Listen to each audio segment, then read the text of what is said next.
Cherokee Mitsubishi. My name is Nathan, and today we're doing a walk-around video on this stunning 2014 MY15 Jeep Grand Cherokee Laredo, and it is a 4x4 vehicle. So what we'll do is run through the condition on the outside of the car as well as some of the features that you do get in the Laredo spec of this model. Now, taking a look at the front end, you've got that very iconic Jeep front grille. It is segmented into 7 different kind of vents, allows for better airflow through to the car, but also gives it a very unique, iconic look. Jeep badging located right in the middle, and you've also got those really nice headlights with the daytime running lamps around it.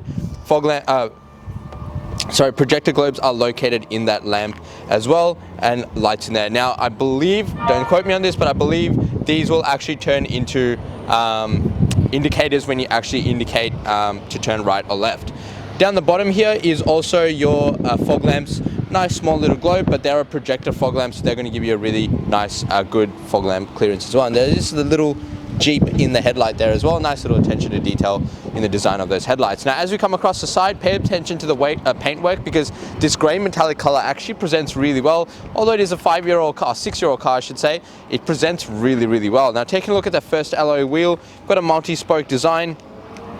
Quite a nice look. It does have a like a matte kind of grey on the outside and a polished aluminium on the inside of those spokes. And you've also got lots of tread remaining on those Michelin tires. Panning across the side, Grand Cherokee badging on the driver's side door in that nice chrome finish. Again, that also presents quite well. All the letters are there, which is a good sign. And also have the color match side mirrors and door handles. Now, the side mirrors do have the indicator lamp in there. That's going to elevate the lamp, make it more visible, but also clear up the quarter panel. Now, the car does also come tinted, which is a good sign, so that's going to save you a little money down the line, as we always encourage people to tint their windows. Now, the car is a keyless entry vehicle. As long as you're within proximity and press that button, the car is going to lock and unlock itself. So, unlocking the car right now. Sorry, you actually need to unlock it using the remote, but lock it using that little button there, unless I have it backwards. But having a look inside the vehicle, now the car has just been through a detail, so it does have all the plastics on here just to stop our butts from getting wet when we sit in the car. But seats are in excellent condition, as you can see. No real stains or marks or damage. Fabric is in good nick. There's no threads being pulled out. Yeah, maybe a little bit of wear on the bolster in the sense that it's just been sat on and pushed down. But other than that, it's still fairly firm and pretty consistent. And you've also got your electric seat controls for your driver's side. Down the bottom are the genuine Jeep carpet mats, and they do actually clip into the floor, so they're not going to be moving around. And the inside of that door frame is also in very good condition. Now, the door card also presents really well. You can see minimal wear and tear here, but nothing too major or any serious damage from actually getting kicked open. Now, taking a look at the passenger seats, or the back seats, you can also see the carpet mats are in good condition at the back, and the back seats are also in very good nick. Doesn't seem to be any marks on them either. Now, this little lip down the bottom is not a step. It even tells you that there, so make sure you don't use that to jump into the vehicle, because you could damage that. Now, having a look at that second alloy wheel, that rim also presents really well. It doesn't seem to have sustained any damage or scratches, which are all good signs so far, showing that the previous owner was quite careful when they owned the vehicle. Now, having a look at the tailgate of the vehicle, 4x4 badging on the left, Laredo badging on the right, and the Jeep badging right in the middle there. Now, the tail end presents in very good nick. There seems to probably have been a sticker or something on this part of the car. Seems like it will come off though with a decent clean. High mounted brake light under that roof spoiler, as well as a rear wiper and washer to make sure that the boot car stays nice and clean. Now, opening up the actual boot, taking a look inside, carpets in the boot are also very clean. Doesn't look like they've been damaged or someone's tried to transport anything unnecessary and damage the actual boot. My dad loves to transport unnecessary things and damage his vehicles, but that's him. There are small little storage compartments in the back and on either side of the boot, with the 12-volt socket on the right-hand side. Maybe you want to add something in the back of the car. A cargo blind to keep your things nice and private, so if obviously you're transporting things and storing things, it's good to have that blind. There are tether points located on the back of those seats and tie-down points on the sides. If I lift this up, there's a full-size spare wheel, which looks like it's never been used, which is a good sign, and all your jacking tools to actually jack the vehicle up and change that in case of an emergency, but hopefully you've never have to use them. Coming across the passenger side of the vehicle, fuel filler cap is on the passenger side. which is the safe side of the car, so if you have to pull over in case of an emergency, you're going to be safe from any oncoming traffic. That third rim, now this side generally gets the most damage, but it's good to see that that rim also has no scratches or marks on there and lots of tread on the tires. Paintwork around the car has actually been really good. There's been no marks or damage that I needed to point out, and I'm trying to be super picky for you as if I was purchasing this vehicle, but I can't really see anything noticeable that is going to, actually no marks either, anywhere really. And that fourth and final rim also presents in excellent condition with no damage. Now guys, this is a very clean Jeep. Generally Jeeps will be forward driving, taken off-road, or some kind of damage will be sustained to it, but this is actually incredibly clean, probably one of the cleanest we've had on the yard. Rims are unmarked, lots of tread on those tires, interior is in great condition. So what we're going to do now is pop the hood and have a look inside. Inside the engine bay of the Jeep, now what we have here is Jeep's 6-cylinder 3.6 litre petrol motor. Now the car is also fitted with an 8-speed automatic gearbox. More gears means better for towing, more smoother drive, but also it's going to provide you with that torque and power when you actually need it. Now this car does run on your regular unleaded petrol, does have a 93 litre capacity fuel tank, which is massive, does run on your regular 91 fuel. Now you'll see a combined fuel consumption of about 10.4 litres per 100, or an average fuel distance of about 894 kilometers off a full tank, all dependent on how you drive. And now taking a look inside the Grand Cherokee, now you've got a very nice interior, beautiful bronzy copper kind of plating through the inside, nice wood grain finish along the dash here, just really nice attention to detail, what makes this car quite unique. Now on the driver's side door, do get full automatic windows for both driver and passenger, but your back windows are just your standard power windows. Behind that is your window lock controls and central locking. Up on the top of your handrest is your side mirror toggles. There is a little button to actually fold them in if you wanted to, or you can just keep them out using that same button. And all your toggles to actually adjust it are located next to that. Now on the right hand side of the dash is your headlight controls. Now it's currently off, but if I flick it to the left, that's going to turn it on auto, and it has a dusk sensing system, so it's going to sense when it actually needs to turn the lights on. Otherwise you can force on by moving it all the way to the right.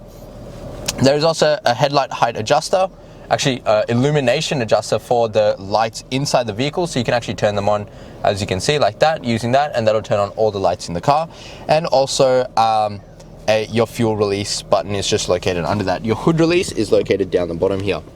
Now taking a look at the steering wheel and the steering column, on the left hand side is your wipers and washers, both front and rear, and the steering wheel is in very good condition. You can see no wear or tear marks, no real like etching or anything like that on the steering wheel, no stains, no marks, just a really nicely looked after steering wheel. On the right hand side are all your cruise control settings, left hand side are your media options for the your display in the dash there. So this is going to give you a speedometer, screen setup, any messages, so when you link up your phone, this will be a little bit more accessible. It gives you a trip A, trip B, you can move to the side, that's going to give you a bit more information, fuel consumption, terrain settings, oil settings, like as in your oil gauges and everything. There's just a lot of information for the driver using this little dial. There is also call reject and voice recognition or voice control for your head unit.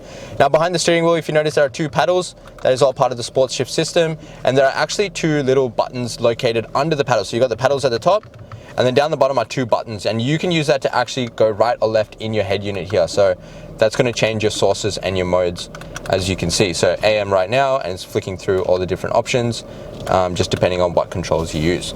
But coming over to the entertainment system now, you've got a very nice touchscreen head unit. First option here being your radio, so you got AM, FM radio, and digital radio. Media is going to take you to your Bluetooth or SD card controls, so depending on what you prefer to use. Your AC controls are also located in the head unit, however you do have the hard buttons located below that, so all your temperatures and etc. So driver and passenger have their own settings, and you've also got heated seats for driver and passenger, and those controls are located in the head unit. There are no hard buttons for that. Next to that is your climate control. So climate control is actually for the temperatures. This is more so for your heated seats. And side mirrors, so you've got mirror dimmers and side mirror demisters as well. Climate control, like I said, for driver and passenger, and your phone connect is for your when you actually pair your device up. You can transfer your contacts, your I guess, emails. If that is an option, I don't know, but it prompted me on the head unit, so could be an option in this vehicle. And also all your settings are located on the far right. Below that, like I said, hard buttons for your radio and for your AC system with an eco mode. You can turn that on and off, might save you a little bit of fuel. Stability control, and underneath this little thing is a storage compartment with auxiliary input, USB input, SD card, and also 12-volt socket for any extra charging that you might need to do. There are 2 cup holders, and you got this very uniquely designed gear shifter. Sorry, I had a mental blank there. Gear shifter. So as you can see, it is in park. Pulling it down is not going to do anything. You pull the button, or press the button, and then press it down once to put it into reverse. And you can see that really clear reverse camera mounted on the boot. Or you pull it all the way down, and that is going to put it into drive. So, and you can actually just flick up into neutral like that. But to flick back into drive, you do need to press the button down. So pretty easy to use system. Right now it's in drive. If you press that button and actually flick it down again, that will engage the sports shift. So with the sports shift, you'll be able to use your paddles, and that'll go through the gears yourself. So it gives you just a little bit of extra control over the vehicle, or you could just leave it in drive as per normal. Put that back into park. If you notice there's no handbrake or anything, that is because these cars have a foot brake. That's located right there. You'll just press that to release it and press it down to engage it. Behind your gear shifter is your steering, your driving mode settings. So you've got snow, sand, mud, rock, and auto. So auto is probably the best one. It's just going to decide what it needs to sit in, and it's going to be the most efficient one. Obviously adjusted according to the kinds of terrains you're on. And you've got your four-wheel drive low and your downhill descent. So if you are doing a bit of forward driving in the car going off-road, those could be handy. I've got a very long center console armrest. If I lift that up, there is where your CD input is. So it doesn't seem like there's any CDs in there. So CD in there, and 12-volt socket, additional 12-volt socket located right there for any extra charging that you might need in the vehicle. I'll get the camera person to pan around the interior to show you the condition. You can see vents at the back here with controls, and back and back seat conditions are very, very good. There's no real marks or stains or damage on the seats at the back. No real threads being pulled out, no unnecessary markings. Roof lining is also very clean. So what we're going to do now is actually jump outside and wrap up the video. So much for watching the walk around video on this beautiful 2014 MY15 Jeep Grand Cherokee Laredo. Now I hope the video gave you a good representation as to the condition of the car. And as you can see guys, the car is in very good condition, no damage or marks, very minimal wear and tear, almost unnoticeable. It's just a very good, immaculate Jeep Grand Cherokee. Now if you do have any additional questions, the number to dial is 99070555. But just before I go, this car actually qualifies for a premium mechanical protection plan. If you're someone that likes to keep their cars for a while, do a bit of driving, but also wants that reassurance that you're going to be looked after, make sure you ask us about this, because what that is going to offer you is 5 years additional protection on 181 electrical and mechanical components of the vehicle, and that coverage is going to last you up to 200,000 kilometers. In addition to that, you will also receive 10 years platinum roadside assistance, all part of that unique bundle. So make sure you ask us about that when you inquire on the car. With that, I would highly recommend you take advantage of the lifestyle pack. Now, a glass coat and tinting pack. What that is going to give you is a lifetime warranty on this beautiful silver paintwork. It's going to apply a one-time application coating over the vehicle, and that is going to give you a lifetime warranty, and it's going to protect it from all the bird droppings, bat droppings, oxidization, fading, rusting, peeling, all those nasty environmental factors that can really damage a beautiful car like this looking this good. And we will package that in with some premium grade tint. Now it is slightly tinted, but what that will offer you is a lifetime warranty on that tint, and it's going to make it the darkest legal. If you don't want to go for that, that is fine. I would still recommend you go for the protection, as this is a metallic color and you want to make sure it looks as good. Now if you do, these two things are at an additional cost, but if you are looking to use our in-house finance, would love to introduce you to our business managers, Julie and Mario, who show just how minimal these will affect your repayments. Now lastly, but most importantly, make sure you jump on Google, search up Berwick Mitsubishi, see what people have to say about us. With over 1,100 reviews and sitting at 4.8 stars, gives you the assurance that you're dealing with the right people, the right kind of business for a good quality vehicle. Now, as I mentioned before, if you did have any additional questions, the number to dial is 99070555. My name is Nathan, and I thank you so much for watching.